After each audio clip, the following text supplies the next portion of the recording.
Jésus traça la voie. Jésus trace la voie et c'est bon de se rappeler chaque semaine dans l'étude de la parole comment Jésus trace la voie, comment il nous montre le chemin. Et puis, c'est bon de le chanter ce matin, c'est bon de le croire, de savoir que Jésus est à l'œuvre, qu'il est à l'œuvre maintenant en action. Et c'est bon de le chanter aussi. Et on peut prier ensemble aujourd'hui que le Seigneur nous montre sa voie, qu'il nous fasse voir ce que lui, il voit. N'est-ce pas? Prions Seigneur. C'est notre prière aujourd'hui, c'est notre désir. On est là, on te chante. C'est bon de te chanter, Seigneur, de te louer, t'adorer. Et juste de te prier maintenant, montre-nous la voie. Montre-nous, Seigneur, fais-nous voir ce que toi tu vois. C'est une prière pour nous ce matin, Seigneur, pour la chapelle. Et on te prie simplement dans ta parole de nous parler. Esprit Saint, agis dans nos cœurs. C'est toi, Seigneur, qui nous convainc, qui nous amène, qui nous pousse, qui nous interpelle. Et puis, on va voir aujourd'hui comment tu nous missionnes, encore une fois, par ta parole et en ton nom, Jésus. Amen. Marc, chapitre 3, verset 7. On continue. Jésus démontre encore une fois sa puissance dans sa parole, dans l'évangile de Marc, dans ce récit. Il veut montrer encore une fois sa puissance, n'est-ce pas? Et il va le faire aujourd'hui dans Marc chapitre 3, en nous montrant comment il choisit des hommes. Des hommes et des femmes, hein, on va voir, ça a un impact, l'appel de Jésus dans la vie de tellement de gens, et comment il agit au travers, il choisit des hommes et des femmes pour le servir ordinaire, complètement ordinaire, et pour manifester sa puissance. Dans Marc, chapitre 3, on voit Jésus est toujours en confrontation, souvent en tous les cas, confrontation avec les leaders religieux, les chefs religieux du temps. Et souvenez-vous qu'on est en l'an 30 à peu près, là, et puis on vient de tuer Julius César. il y a à peu près 75 ans, on a le politique, peu importe, les partis, le pouvoir, a mis à mort un homme qui était aimé du peuple. Hein, c'est ce que l'histoire nous raconte, et puis qui voulait lui-même, évidemment, être au pouvoir lui-même, mais on a ce récit de Jésus, et on a vu dans notre dernière étude comment les Hérodiens, et puis les pharisiens, les pires ennemis des gens qui sont à la fois reliés avec la politique, en tous les cas, et qui décident qu'ils veulent mettre aussi à mort Jésus. On a l'impression qu'on se retrouve dans ce jeu politique, avec ces gens et qui ont peur que Jésus vienne mettre une entrave dans leur plan à eux. Hein? Et puis donc, eux, ils voient Jésus comme un nouveau leader, et là, il y a les foules qui s'attroupent autour de lui, et ils n'aiment pas ça. Hein? Ils n'aiment pas ça. Mais Jésus va démontrer sa puissance et comment il ne fait pas les choses comme n'importe quel homme, comme n'importe qui, selon le plan des hommes. Il va ici le montrer encore une fois en appelant des gens ordinaires à le suivre et à le servir. Et dans Marc, chapitre 3, verset 7, on saute directement dans le texte, où on peut lire « Jésus se retira vers la mer avec ses disciples. Une grande multitude le suivit, venue de Galilée, de Judée, de Jérusalem, d'Idumée, de Transjordanie et des environs de Tyr et de Sidon. Une grande multitude apprenant tout ce qu'il faisait vint à lui. » Au verset 9.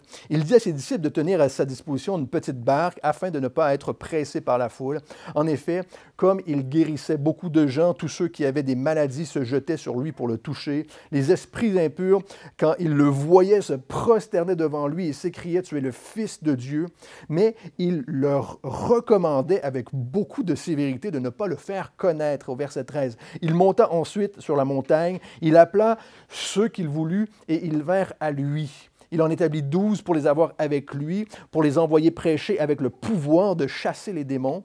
Il établit les 12, Simon, qu'il surnomma Pierre, Jacques, fils de Zébédée, Jean, frère de Jacques, auquel il donna le surnom de Boanerges, qui signifie fils du tonnerre, André, Philippe, Barthélemy, Matthieu, Thomas, Jacques, fils d'Alphée, Thaddée, Simon le Cananite, Judas l'Iscario, et j'ai envie de dire l'escargot, pardon, et celui qui livra Jésus, peut-être. Puis ils revinrent à la maison au verset 20. On va garder le reste de l'histoire pour la semaine prochaine, notre prochaine étude, en tous les cas. Jésus se retire vers la mer avec ses disciples, n'est-ce pas? Il se retire. Vous savez, Jésus croit à l'importance de chercher la face de Dieu. Il croit à l'importance de chercher la face de Dieu, d'être inspiré d'en haut, n'est-ce pas, par les choses de Dieu, d'être inspiré d'en haut et pas par les choses d'en bas. Il a besoin de silence, il a besoin de se retrouver, de s'arrêter, comme on l'a chanté avec les enfants tout à l'heure, avant de repartir, de s'arrêter et de chercher la face de Dieu, n'est-ce pas?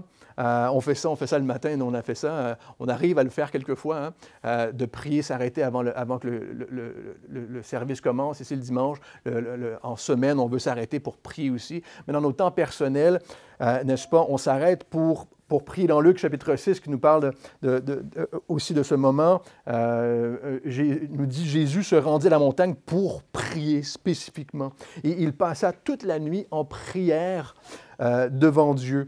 Dans Matthieu chapitre 6, verset 6, vous connaissez ce passage, le Notre Père, où Jésus nous apprend à prier. Il dit, mais quand vous priez, entre dans ta chambre, ferme ta porte et prie ton Père qui est dans le lieu secret et ton Père qui voit dans le lieu secret te le rendra. Jésus croit à l'importance de s'arrêter et de prier, de passer du temps avec Dieu. Dans Psaume chapitre 46, verset 10, je vous le lis, il nous dit « Arrêtez et sachez que je suis Dieu. » Arrêtez et sachez que je suis Dieu. Je domine sur les nations, je domine sur la terre. L'Éternel des armées est avec nous. Le Dieu de Jacob est pour nous une haute retraite. Il contrôle, il est en charge de tout. J'aime ça. Un de mes passages préférés dans Job, c'est qu'il dit à Job, « Occupe-toi de ton petit jardin et laisse-moi m'occuper des environnements sauvages. Laisse-moi m'occuper des forêts. Laisse-moi m'occuper du reste. » Dieu est en contrôle, n'est-ce pas? S'arrêter et chercher la face de Dieu. Chercher à voir ce que lui, il voit, son plan à lui. Et en fait, l'essentiel ici, en tous les cas, dans ce que Marc nous révèle, l'essentiel, c'est de passer du temps avec Dieu. N'est-ce pas? Après tout, nous venons à Dieu, nous venons à lui pour être avec lui. Une grande multitude, Marc nous dit, le suivit, venu de Galilée, de Judée, de partout, Jérusalem, Transjordanie. Une grande multitude suivit Jésus pour être avec lui.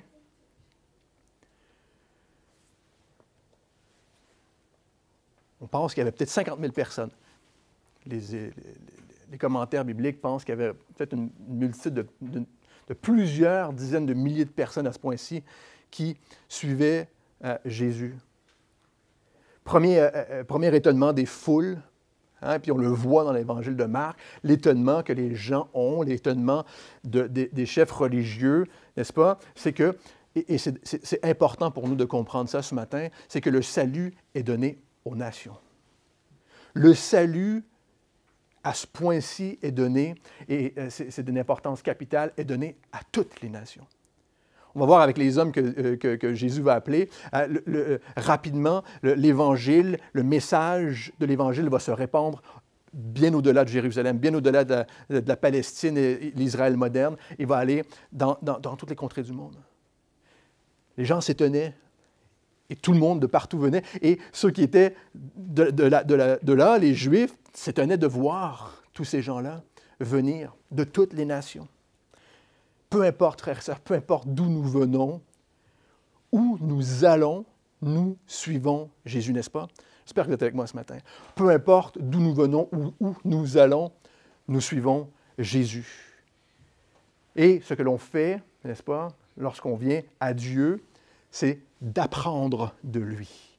On vient pour apprendre. Les foules suivaient Jésus pour apprendre de Jésus, de passer du temps avec lui et apprendre de lui. Apprendre par sa parole, son enseignement, n'est-ce pas? Et par, évidemment, une relation, une véritable relation avec Jésus. Être avec Jésus. Passer du temps avec lui. Une grande multitude, apprenant tout ce qu'il faisait, vint à lui. On est intéressé par Christ. Certains pensent que beaucoup d'entre eux n'étaient intéressés que par les miracles, les guérisons, et s'intéressaient peu. Probablement qu'il y en avait, les chefs religieux, les premiers. Les foules venaient à Christ. Jésus faisait une vraie différence dans la vie des gens. Mais à ce moment-ci, hein, il veut se retirer, il y a beaucoup trop de monde, il demande d'avoir à sa disposition une petite barque parce qu'il était pressé, oppressé parfois même par la foule. Hein. Il ne pouvait plus partager cet enseignement-là. On se jetait sur lui. Faites-vous une image. Là. Je ne sais pas si vous aimez les bains de foule, mais à mon âge, non, moins. Quand j'étais plus jeune, les concerts peut-être, mais le coronavirus s'est occupé des bains de foule un tout petit peu. Là. Mais il était trop pressé. Donc il prend une barque, mais son désir, c'est de partager sa parole. Donc la raison pour laquelle il prend une barque, c'est que sur le lac, c'était plus facile de propager, sa voix se propageait et allait directement aux foules. Hein, il y avait une acoustique naturelle et on voit ça avec Paul, on voit ça avec plusieurs hein, des hommes de Dieu, des hommes, des femmes de Dieu dans la parole, où est-ce que hein, leur voix portait, ils se mettaient dans des amphithéâtres et ils pouvaient. Moi, j'ai déjà fait ça, je ne sais pas si j'ai déjà fait ça avec l'évangélisation, je montais sur des tables de pique-nique et là, il y avait quelques personnes. On a eu 2 personnes qui se sont attroupées cette semaine, extraordinaire. Mais parfois, il y a trop de monde, donc il faut juste se mettre dans un endroit où le message se rend. Et c'est ce que Jésus fait. Son message était la première chose qu'il voulait donner aux gens. C'est la chose qu'il devait donner aux gens. Verset 11, les esprits impurs, quand ils le voyaient, se prosternaient devant lui, ils s'écriaient « Tu es le Fils de Dieu ». Mais il leur recommandait avec beaucoup de sévérité de ne pas le faire connaître. Étrange. C'est étrange.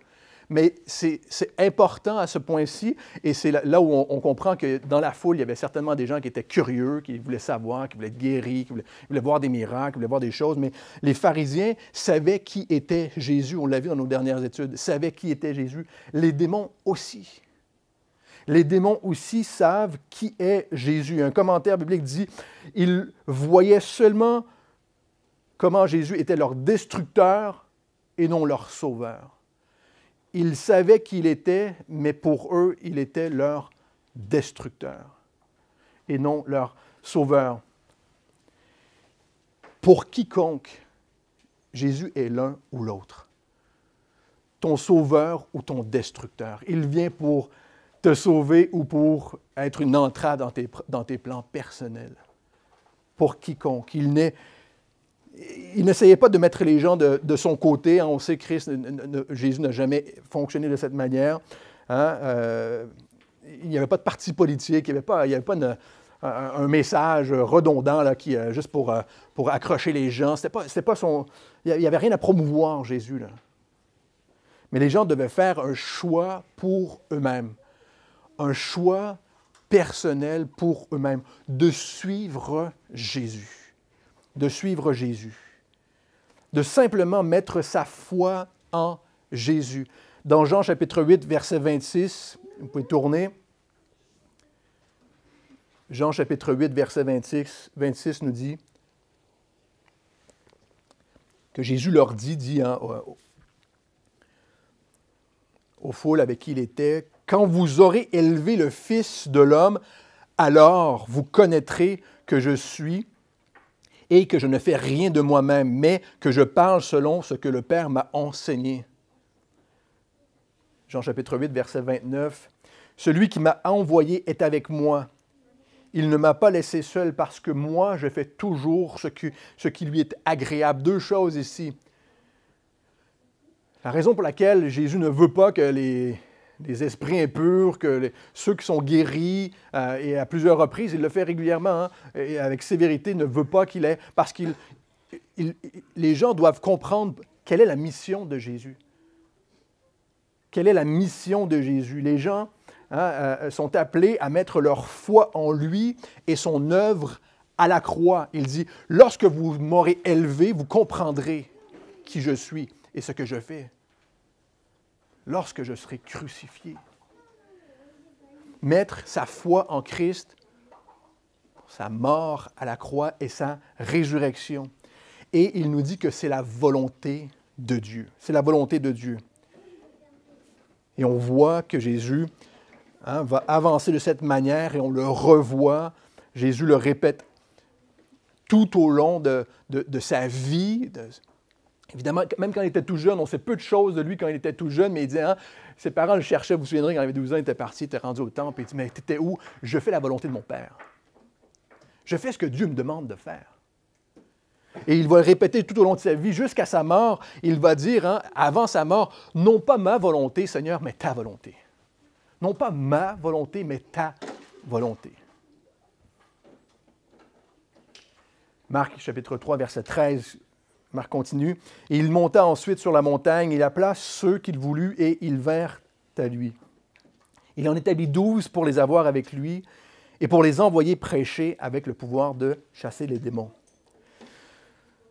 Jésus, il se balade partout, on l'a vu en Judée, en Galilée, il va retourner à Jérusalem pour la fin de son ministère, de sa vie.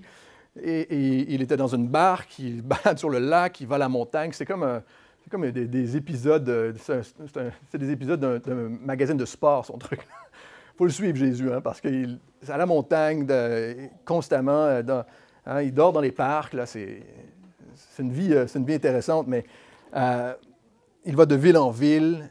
Il faut avoir du tonus, là.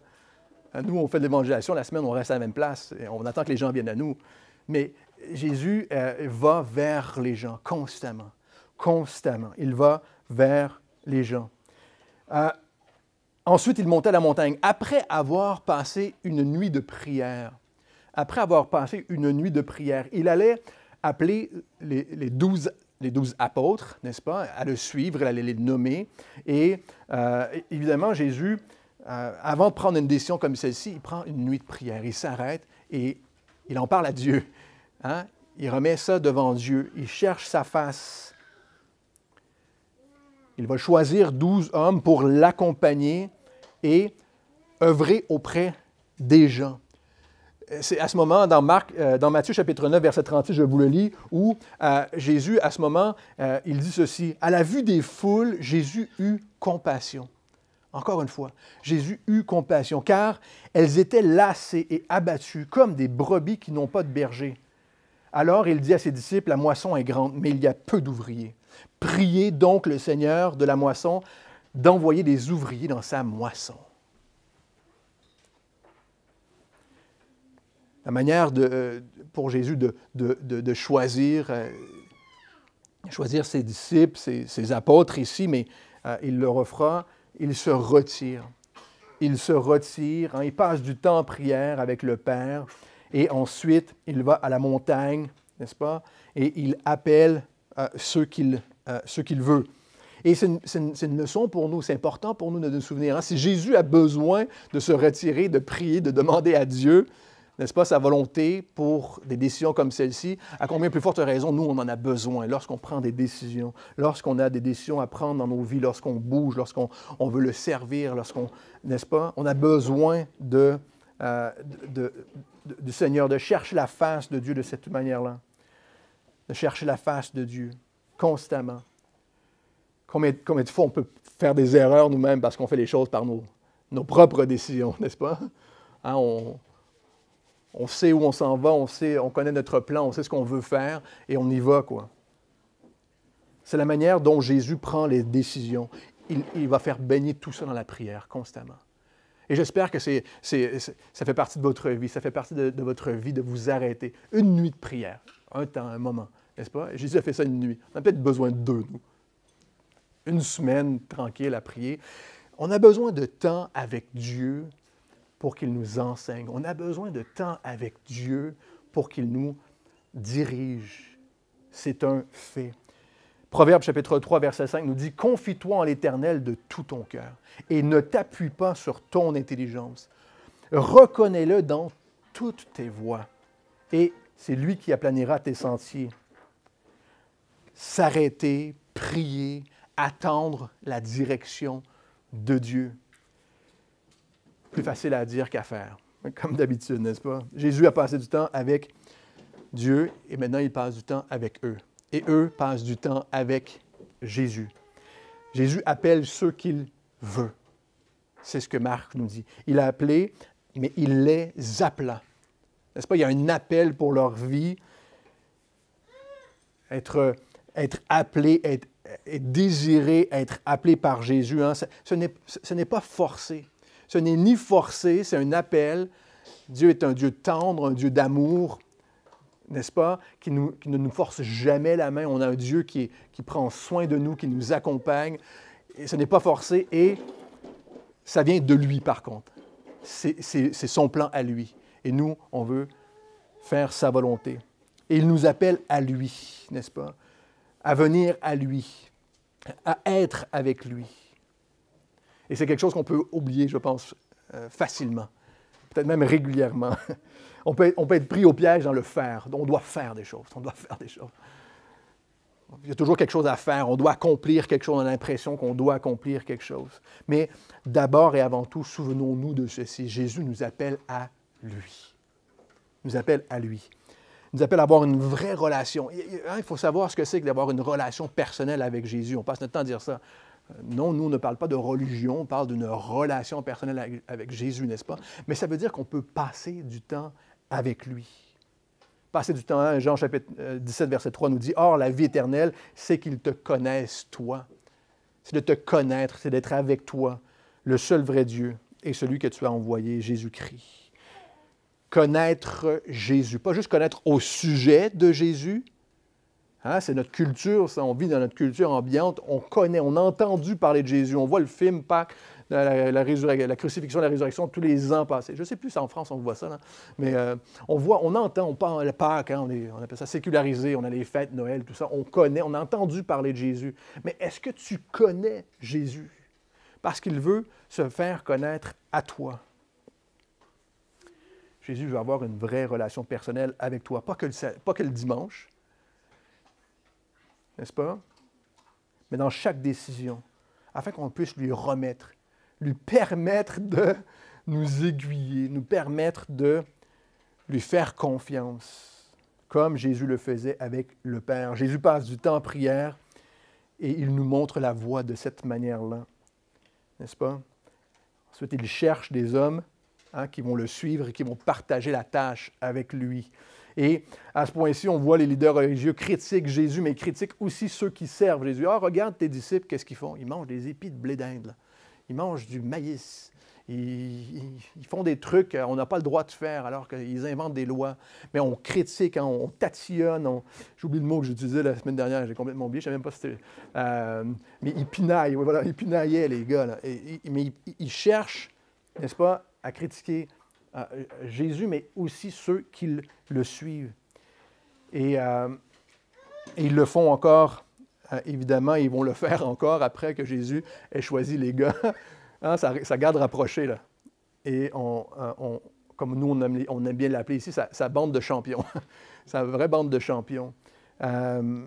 Jésus n'a pas choisi des gens qui étaient de la classe élevée, là.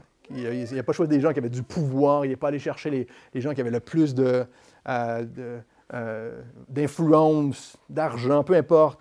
Mais il est allé chercher et il a pris les hommes, évidemment, et les femmes qui voulaient le suivre hein, dans la foule et qui étaient des gens ordinaires. Des gens ordinaires, pour la plupart qui avaient peu d'éducation.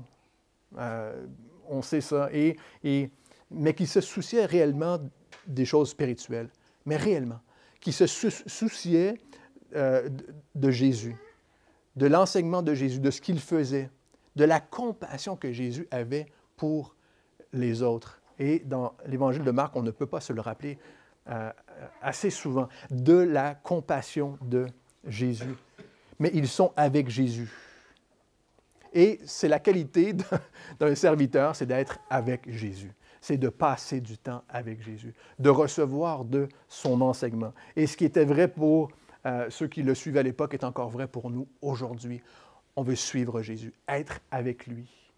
Et c'est lui qui nous qualifie par son appel. N'est-ce pas? C'est de passer du temps avec Dieu et on va le voir et on va le revoir, être rempli de son esprit. Jésus nous dit, il établit 12 pour les avoir avec lui. Il les appelle et ensuite, il les établit. Hein? Et pour les envoyer, on va voir, prêcher et avec le pouvoir de chasser les démons. Jésus en appelle 12, il les choisit, il les établit et il les enverra. C'est assez simple comme concept. Dans Marc, chapitre 6, verset 7, on voit plus tard qu'il va les envoyer 2 par 2 pour aller prêcher déjà la repentance et chasser les démons et guérir les malades. Et on va les voir revenir vers la fin de l'Évangile, au dernier repas ensemble. Et les 12, comme ça, nous rappellent évidemment le choix de Jésus, c'est de choisir 12 apôtres, de choisir 12 qui vont être près de lui, nous rappelle les 12 tribus d'Israël. Et on comprend dans l'Évangile de Marc que Jésus est en train de faire quelque chose de nouveau, n'est-ce pas? Quelque chose de nouveau, mais il ne balaye pas l'ancien. Il est en train de faire quelque chose de nouveau. Dieu avait donné l'ancienne alliance, la loi, et c'est là où est-ce qu'on est perplexe. On voit que dans l'ancienne alliance, le salut était donné aux Juifs. En tous les cas, c'était le peuple de Dieu. C'est comme ça qu'on le comprenait. Et on avait la loi, il y avait les 12 tribus d'Israël qui étaient le peuple, qui représentaient le peuple. Mais Jésus fait une œuvre nouvelle. Il accomplit quelque chose, n'est-ce pas, de l'Ancien Testament. Et c'est la deuxième chose très importante à retenir ici aujourd'hui, c'est qu'on s'étonnait, n'est-ce pas, que le salut était donné aux nations, mais que Jésus accomplissait les prophéties de l'Ancien Testament. Jésus était en train d'accomplir toutes les prophéties de l'Ancien Testament. Et c'est la deuxième chose, il implante son Église. Pour nous, c'est clair, c'est Jésus qui fait ça, c'est son œuvre à lui. Il implante son Église, il fait cette œuvre nouvelle, et on va le voir, il donne cette nouvelle alliance par son sang. Ce n'était plus par les rituels, mais par son sang. Ce n'était plus par la loi, mais par sa grâce. Et c'est l'œuvre nouvelle que Jésus est en train d'accomplir ici. Et ce passage-ci en Marc n'est pas sans rappeler ce moment où les 12 vont se retrouver, ils sont ensemble, et ils vont se retrouver pour une dernière fois, et on va prendre la communion ensemble, on va faire la même chose aujourd'hui, on va se souvenir de ce repas où Jésus nous rappelle le pardon des péchés, mais ce moment où les 12 se sont retrouvés ensemble et où Jésus a institué la communion, il nous a dit « Faites ceci en mémoire de moi ». Mais à ce moment-ci, à ce point-là, au dernier repas, les apôtres vont commencer à comprendre davantage la mission de Jésus. Ils vont commencer à comprendre davantage ce que veut dire de prêcher l'Évangile et de repousser les ténèbres. Ce que ça veut dire d'apporter la délivrance. Ils vont mettre du temps, ils vont mettre quelques années encore, mais plus ils approchent de ce moment-là, et Jésus le dit, « Lorsque je serai élevé, vous comprendrez, vous verrez. » Mais les disciples, les 12, n'est-ce pas, sont choisis pour porter l'Évangile et continuer l'œuvre de Jésus après sa mort. Et jusqu'à aujourd'hui, dans Éphésiens, tournez avec moi dans Éphésiens chapitre 2. Éphésiens chapitre 2. Jésus est en train de leur donner une mission. On comprend ça, n'est-ce pas? Jésus est en train de les missionner, c'est-à-dire de les missionner. Dans la vie, on est soit bien missionné ou mal missionné. Il y en a beaucoup de missions sur la planète, mais c'est des mauvaises missions. Ils ont été missionnés à faire la mauvaise chose. Jésus est en train de les missionner à faire la bonne chose. Il missionne ses apôtres ici, dans Éphésiens chapitre 2, verset 19, il nous dit « Ainsi donc, vous n'êtes plus des étrangers ni des gens de passage, mais vous êtes des concitoyens des saints, membres de la famille de Dieu. » Et on va parler de la famille de Dieu dans nos prochaines études dans Marc. « Vous avez été édifiés selon le fondement des apôtres et des prophètes. Jésus-Christ lui-même étant la pierre de l'angle. En lui, tout l'édifice est bien coordonné, s'élève pour être un temple saint dans le Seigneur.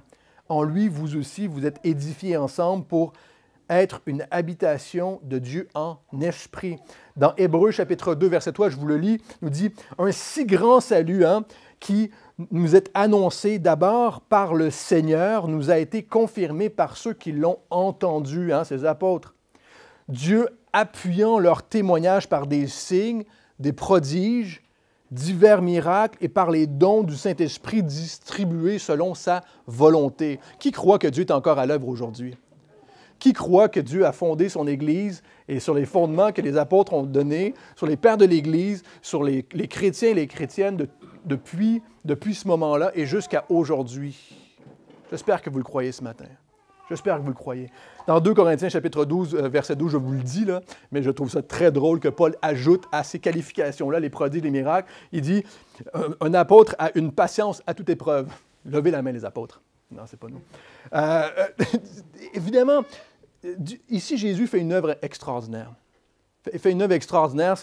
Il n'y a que lui qui peut faire ça. Il met à part des hommes et des femmes pour le servir. Des hommes et des femmes pour le servir. Hein? Il y avait les 12, mais il y avait la foule qui était là. Et il va avoir un impact sur la vie de ces quelques milliers de personnes-là qui sont là et encore aujourd'hui dans la vie de chacun d'entre nous. Près de Jésus, ils sont appelés à être près de Jésus. Ils sont appelés et envoyés pour prêcher l'Évangile, la parole. Et ici, il nous dit, ils ont reçu le pouvoir, ici c'est l'autorité, hein, c'est exousia, c'est l'autorité de chasser les démons. Ils étaient représentants de Jésus. Représentants de Jésus. Et ils avaient reçu ce pouvoir particulier, cette autorité particulière, n'est-ce pas, pour les aider dans la tâche que Jésus leur donnait au moment où ils sont aussi, n'est-ce pas? Et c'est cette autorité pour chasser les démons, pour guérir les malades. Et on va le voir, cette puissance n'est pas la même que celle qui est donnée. Et Jésus va dire, vous avez besoin d'une autre puissance, plus grande que celle-là. Vous avez une autorité, mais vous avez besoin de la puissance du Saint-Esprit. Et on connaît ce passage dans Actes, ils devront attendre, n'est-ce pas? Un apôtre, c'est un envoyé, simplement. C'est quelqu'un qui a été envoyé. Et c'est spécifiquement, un apôtre a été appelé à être avec Dieu. On est appelé à être avec Jésus. Retenez ceci, on est appelé à être avec Jésus et on est appelé à être envoyé par Jésus. N'est-ce pas? Afin qu'il puisse prêcher, premièrement, prêcher l'Évangile, la bonne nouvelle, le salut de Christ qui est donné à toutes les nations maintenant. N'est-ce pas? Le salut qui est donné à toutes les nations. Permettez-moi de vous rappeler ceci. Partager l'Évangile doit inclure le message de l'Évangile. Frères et sœurs, partager le message de l'Évangile doit inclure le message de l'Évangile. Ça peut être rempli de bonnes actions. Ce que l'on partage, ça peut être rempli de miracles. Si le message de l'Évangile n'est pas partagé, l'Évangile n'est pas partagé. L'Évangile doit être partagé. Ces hommes, cette foule qui suit Jésus, aiment Jésus et n'ont plus crainte de partager l'Évangile de Christ, qui il est, ce qu'il va faire. Et ça sonne comme une bonne définition de ce que c'est qu'un chrétien, hein? Quelqu'un qui suit Jésus et qui parle de Jésus. Est-ce que vous parlez de Jésus autour de vous? Est-ce que vous parlez de Jésus? Est-ce que vous croyez que c'était seulement pour les 12 apôtres à cette époque, cette mission qu'il donnait?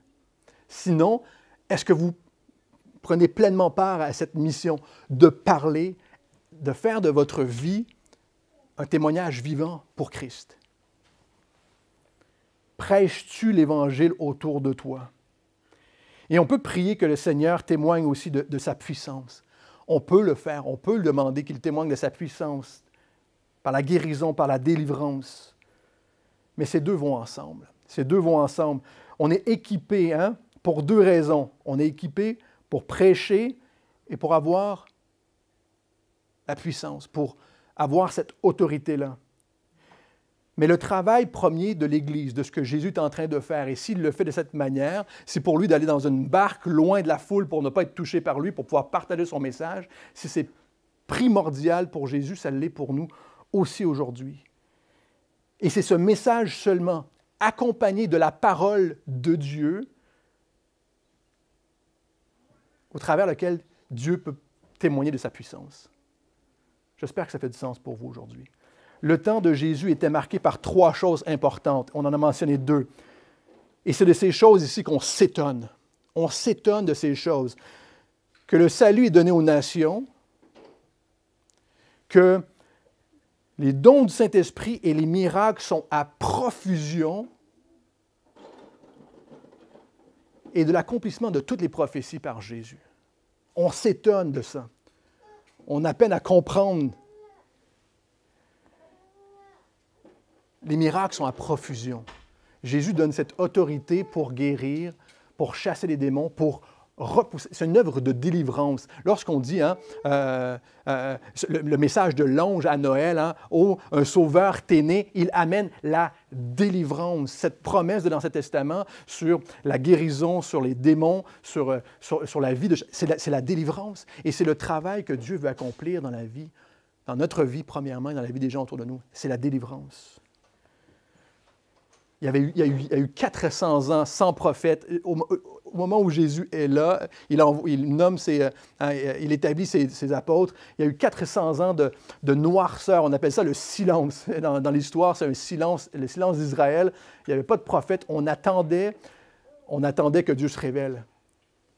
Il y avait une noirceur absolue au temps de Jésus. Vous savez, ça fait 500... On aime bien vivre sur l'histoire. En France, on aime l'histoire. On s'approprie l'histoire. Il y a même ce que j'appelle une foi historique. Ça fait 500 ans qu'il y a eu la Réforme en France. 500 ans. La Rochelle était un endroit particulier. Première confession de foi protestante. Ça a été la capitale nationale du protestantisme. 500 ans. 4-5 églises pour 200 000 personnes à la ronde. On peut prier certainement le Seigneur qu'il convertisse, qu'il amène des ouvriers, comme il nous l'a dit, qu'il puisse chasser les ténèbres, repousser les ténèbres. J'espère que c'est un message d'encouragement pour vous aujourd'hui. J'espère que c'est quelque chose que vous croyez, que Jésus puisse sauver les hommes et les femmes qui sont autour de nous.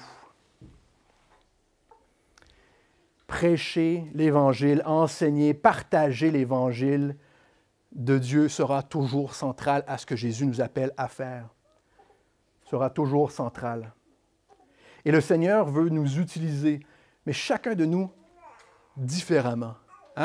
Certains vont amener la barque. Jésus a demandé à quelqu'un, va chercher une barque, s'il te plaît. Bien, moi, je vais y aller chercher la barque. Servir dans la maison. Il y a eu la belle-mère, vous vous souvenez, la belle-mère de Pierre. Certains vont servir à la maison le Seigneur pour le glorifier. Tous n'ont pas abandonné comme Lévi leur vie derrière et puis suivi Christ. Mais tous ont cherché à apprendre de son enseignement, le suivre. Et vous savez quoi? Jésus nous appelle et il nous appelle chacun d'entre nous personnellement. Indifféremment de ce que nous sommes, de ce que nous avons été ou de ce que l'on pense pouvoir devenir, Jésus nous appelle. Ce n'est pas basé sur ce que nous savons, sur ce que nous faisons. C'est basé sur ce que lui fait. De son œuvre à la croix, mais de son œuvre dans ta vie aussi. Ce qu'il veut faire, lui, dans ta vie. En fait, Jésus, ici, il utilise des hommes ordinaires et on en a encore pour un petit moment. On a un long message aujourd'hui. Soyez patients. Peut-être qu'on peut redémarrer la clim, s'il vous plaît. Et on a un message où est-ce qu'on voit Jésus qui choisit des hommes et des femmes ordinaires. Levez la main, les hommes et les femmes ordinaires. C'est chacun d'entre nous, ça. Et littéralement, ici, il nous dit, il les établit. Voici ce que Jésus fait. Il les fait. Littéralement, il les a fait devenir. C'est lui qui les a façonnés. Extraordinaire, non? C'est ce que Jésus veut faire. Et ensuite, il peut les envoyer. Et ensuite, il leur donnera une mission, mais il les a fait. J'espère que c'est un message d'encouragement pour vous qui attendez depuis longtemps quelque chose. Jésus doit nous faire. On est ordinaire, il n'y a pas de doute là-dessus. Mais il nous a fait et il veut nous faire devenir ce que lui, il veut pour notre vie. J'espère que c'est un message d'encouragement. On aime ça chanter, on aime ça dire les chrétiens, « Fais de moi ce que tu voudras, Seigneur. » Et voilà la réponse. « Fais de moi ce que tu voudras. Transforme-moi. Rends-moi comme toi. » Et c'est ce qu'il a fait avec les apôtres. Il les a établis. Ils ont mis du temps, quelques années. Ensuite, le Seigneur nous connaît mieux que nous-mêmes. Et vous savez, notre appel révèle qui nous sommes vraiment. Vous êtes toujours avec moi aujourd'hui, là? Notre appel révèle qui nous sommes. Il y a une des meilleures images que j'ai lues dans un autre pasteur qui disait dans son commentaire cette semaine, qui disait « Nous sommes comme des sachets de thé.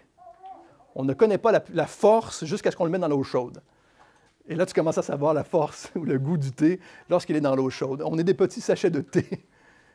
Notre appel, ce que Dieu veut faire de nous, va révéler qui nous sommes vraiment. N'est-ce pas? 12 hommes ordinaires ici, et ils apprennent à devenir des serviteurs avec Jésus. Les serviteurs de Jésus, mais avec Jésus. Il les établit. Marc chapitre 3, verset 16 nous dit, il établit Simon, il le surnomma Pierre, Jacques, fils de Zébédée, Jean, frère de Jacques. On les connaît, eux, plus particulièrement avec Judas qui va renier Jésus, hein, qui va le vendre. Et on connaît moins les huit autres, mais on va prendre un instant, si vous voulez, ensemble pour voir, parce qu'on ne se souvient jamais. Qui se souvient de la liste des 12 apôtres habituellement? On oublie tout le temps Marc, le frère de Zébédée? Non, je ne sais plus. Soyons honnêtes, on va prendre juste un instant pour voir leur profil ensemble en quelques minutes et voir comment Jésus les a tous utilisés. Et il a utilisé ces hommes-là pour poser les fondements de l'Évangile. Et j'espère que ça va être un message d'encouragement pour nous. Jésus nous dit, il appela Simon et il le surnomma Pierre. On connaît cette histoire par cœur. Simon veut dire roseau et Pierre, c'est roc. Hein. Il a fait de lui, d'un roseau, il l'a fait devenir roc. On dit un roseau qui ballotte au vent. Ça ne cache jamais, mais ça plie beaucoup. Mais c'est l'image, la meilleure image de qui était Pierre. Donc, c'est la raison pour laquelle il change son nom. Et c'est peut-être la meilleure chose à retenir ici pour nous, c'est que Jésus voit quelque chose en toi. Il voit quelque chose de chacun d'entre nous. Mais il voit aussi comment nous sommes réellement. Il voit aussi comment nous sommes réellement. N'est-ce pas? Pierre, on dit que c'était plutôt un casse-cou, c'est un homme franc. Il passe de celui qui est repris par Jésus, où Jésus va lui dire « Arrière de moi, Satan ». Il passe de celui qui est repris par Jésus à celui qui manque de foi, qui va marcher sur les eaux, mais pas beaucoup, pas très longtemps. Il va couler de cette manière.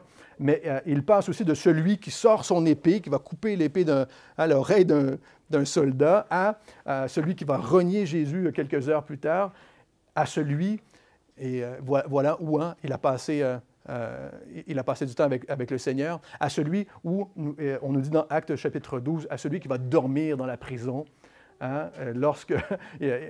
attente d'être mis à mort. Cet homme-là a été transformé par Dieu. Cet homme-là a été transformé par Dieu.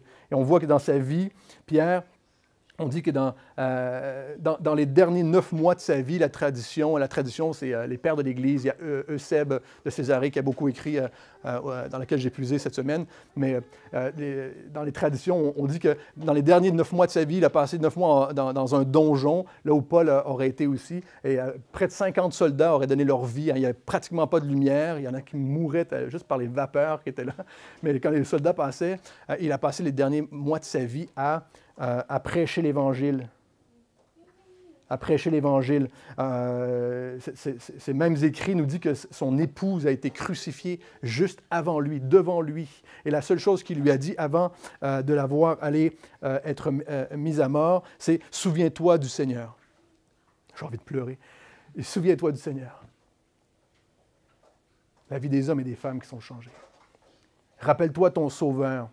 Et elle fut elle-même mise à mort à cause de sa propre foi en Jésus.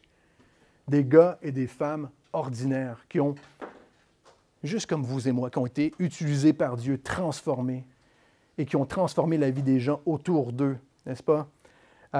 Simon était un roseau et Jésus en fit un roc. Simon était un roseau et Jésus en fit un roc.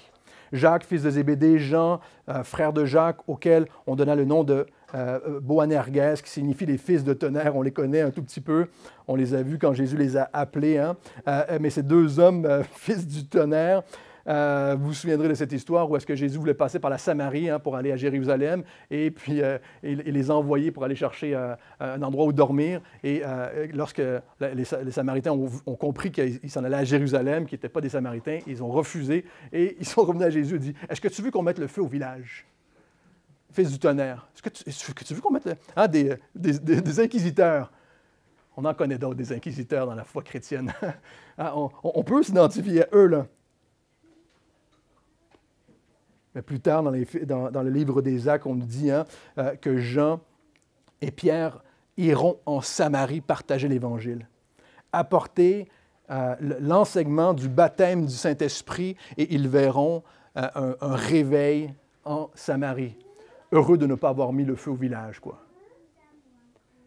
Jean, l'apôtre de l'amour, on le connaît. Jacques, qui a été, nous dit-il, le premier martyr décapité. Jean, qui a été banni. C'est le seul qui n'est pas mort, en tous les cas. Mais il a été banni sur l'île de Patmos, loin, là où il a pu écrire l'Apocalypse. C'était le plan de Dieu pour sa vie, on le sait. Dieu a utilisé les fils du tonnerre, des gars ordinaires, juste comme nous. Juste comme nous. Et on dit que le Seigneur a choisi des hommes et des femmes ordinaires pour accomplir des choses extraordinaires. J'espère que vous le croyez ce matin. J'espère que vous le croyez. J'espère que vous avez mis votre foi en Jésus pour ça, en sachant que lui peut accomplir dans votre vie et dans la vie des gens autour de vous des choses extraordinaires. Leurs années, ils auront mis du temps avant de comprendre toutes ces choses, n'est-ce pas? Ordinaires, mais pas tous pareils. André, le frère de Pierre, qui est un homme, on dit, plutôt silencieux.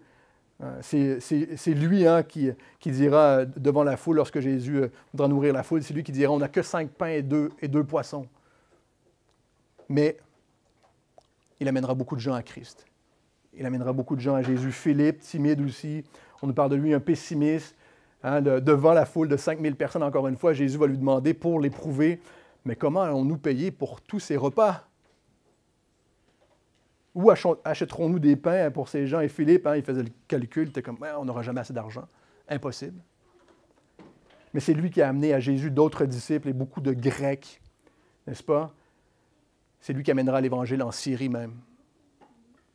Barthélemy, Nathanaël, qui a été amené à Jésus par Philippe d'ailleurs, était le premier à douter que Jésus était le Messie. Et c'est lui qui a dit, est-ce qu'il peut vraiment venir quelque chose de bon de Nazareth, de ce petit village-là, cet homme-là? Ça a été le premier à douter que Jésus était le Messie. Quand il dit, attendez, quand je serai élevé, attendez de comprendre ma mission. On comprend un peu la perplexité qu'il y avait autour de Jésus. Wow! Matthieu, on a vu son... Mais pour terminer, Nathanaël, c'est lui, on dit, qui a amené l'Évangile en Inde. Qui a amené l'Évangile en Inde et qui a été crucifié en martyr aussi. Matthieu, on le connaît, on l'a vu. On dit qu'il serait mort aussi dépecé, vivant, soit quelque part en Iran ou en Éthiopie. Simon le Zélote, un leader politique, religieux. On comprend que la bande de champions, ils ne vont pas ensemble. Ils ne vont pas ensemble. C'est un nationaliste fanatique. Thomas qui doute, qui était hésitant, n'est-ce pas, même à la résurrection, il a dit, si je ne vois pas les trous, je ne peux pas mettre mes doigts dans les trous de la crucifixion, je ne croirai pas. Et Jésus leur a dit, heureux celui qui a cru sans avoir vu. Lequel d'entre eux êtes-vous? Faites votre choix, là. Il y a une liste assez intéressante ici. Lequel d'entre eux êtes-vous? On peut faire un choix lorsqu'on regarde à l'œuvre de Christ et aux hommes et aux femmes qu'il a choisis. On peut faire un choix sans devoir se dire « moi, je veux être comme lui ». Mais écoutez ceci, on peut faire un choix en se disant « si Dieu a utilisé lui, il peut m'utiliser moi ». C'est ça la vérité. Si Dieu a utilisé cette personne, il peut m'utiliser aussi. Lorsque Dieu, on dit souvent avec les pasteurs de la chapelle, on dit que lorsque Dieu est allé à la pêche pour aller chercher des pasteurs dans les églises Calvary, est allé à la pêche des bas-fonds. Est allé creux, là. Allé creux pour nous chercher. Si Dieu peut utiliser lui ou elle, il peut m'utiliser moi aussi. J'espère que c'est un message d'encouragement pour vous aujourd'hui. Tous ces hommes et ces femmes sont devenus ce que Jésus a fait d'eux. N'est-ce pas? Ce que Jésus a fait d'eux, parce qu'ils ont passé du temps avec Jésus, parce qu'ils ont écouté son enseignement, parce qu'ils ont cherché la face de Dieu à l'exemple de Christ. On termine avec ça aujourd'hui. Vous savez, et j'espère que vous savez que Jésus a un plan pour votre vie. Il a un rôle pour chacun d'entre nous aujourd'hui. Notre rôle n'est pas d'être assis sur des bancs le dimanche matin, là, sur des sièges. Ils sont confortables, mais ce n'est pas notre appel. On est appelé à avoir une relation avec lui. On est appelé à lui être utile, à faire partie du corps, à rester près de Jésus, encore et encore et encore, et à constamment chercher sa direction. Et on peut lui demander, lorsqu'on est fatigué, esselé, on peut lui demander plus d'énergie, on peut lui demander plus de repos. Il est le maître du repos, il nous a dit. Demander plus de repos afin de pouvoir le servir mieux, davantage, selon sa direction. S'arrêter, prier, s'abandonner à Jésus. Et Jésus utilise encore aujourd'hui des hommes et des femmes ordinaires qui le cherchent, qui cherchent à s'abandonner à lui. Et Jésus accomplit son œuvre puissante. C'est lui qui l'accomplit.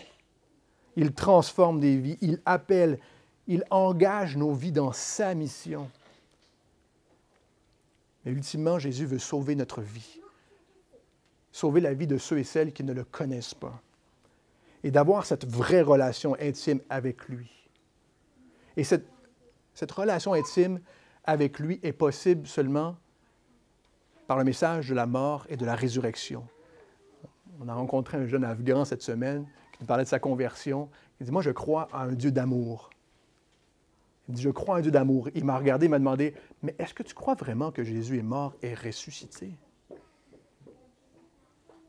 On ne peut pas croire, on ne peut pas connaître Jésus si on ne croit pas qu'il est mort et ressuscité à la croix. Frères et sœurs, on ne peut pas croire à un Dieu d'amour si on ne croit pas en son œuvre d'amour, en ce qu'il a fait pour nous. Si on ne se souvient pas de cet amour véritable qu'il a envers nous, de cette compassion lorsqu'il nous regarde, de cette compassion. Jésus, à plusieurs occasions, ordonne de ne pas révéler qui il est, Fils de Dieu, afin que l'on comprenne réellement et pleinement qui il est. Il est le Fils de Dieu, mais il est aussi le Sauveur à la croix. Il est le Sauveur à la croix. On a besoin d'un Sauveur. Nous sommes perdus sans lui. Il n'est pas que le Messie souverain, mais il est le Messie sauveur, le serviteur souffrant. Et j'espère que c'est un message d'encouragement pour vous. Nous ne voulons plus être des hommes et des femmes ordinaires, n'est-ce pas? Nous ne voulons pas, il n'y a personne, on ne veut pas être des hommes et des femmes ordinaires, mais des serviteurs transformés qui s'identifient à sa mort et à sa résurrection. Prions ensemble. Seigneur, merci pour ta grâce. Ce qu'elle veut dire, Seigneur, c'est que tu es, toi, venu accomplir une œuvre qu'aucun de ces hommes n'aurait pu accomplir. Tu ne nous demandes pas d'accomplir ce que l'on ne peut pas accomplir, et surtout ce que seul toi, tu peux accomplir, Seigneur. Toi, Seigneur, tu es mort et ressuscité, et nous voulons te dire merci aujourd'hui. Toi, seulement, agis miraculeusement, et tu veux le faire encore aujourd'hui, Seigneur. Ta parole sauve, ton évangile, ton message de grâce, ce cadeau que l'on ne mérite pas, Seigneur, est possible parce que toi, tu es à l'œuvre. Et on veut te demander encore aujourd'hui, utilise-nous. Utilise-nous, Seigneur, pour partager ton évangile. En ton nom, Jésus. Amen.